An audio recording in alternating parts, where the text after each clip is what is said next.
Assessore Santoro, un suo giudizio sull'operato di quest'anno con FVG Strade e un auspicio, diciamo, per le cose da fare per il futuro. L'approvazione di un bilancio economico evidentemente dà la possibilità di fare un bilancio su quanto è stato fatto nell'anno in corso.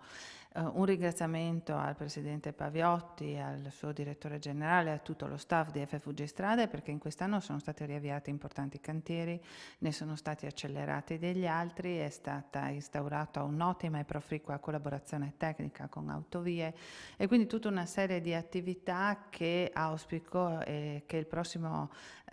CDA con il prossimo Presidente raccolgano in termini favorevoli e che portino ad inserire sempre di più la variabile tempo anche nei cantieri di FVG Strade. Oggi le risorse non sono più così abbondanti come in passato, ma dobbiamo essere in grado di ottimizzare quanto abbiamo proprio per dare risposte sempre più precise ed efficaci ai nostri cittadini in termini di viabilità, che significa sicuramente in termini di scorrevolezza, ma anche e soprattutto in termini di sicurezza.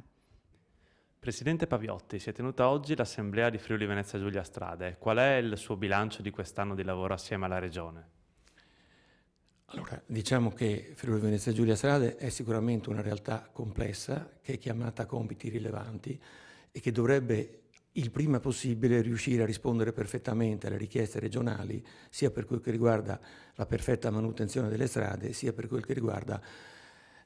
la realizzazione di quelle opere di viabilità che ancora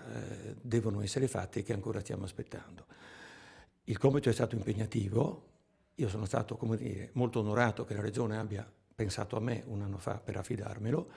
mi ci sono impegnato, è stato anche faticoso, c'è stata una buona collaborazione, dentro Friuli Venezia Giulia Strade ci sono delle risorse anche umane importanti,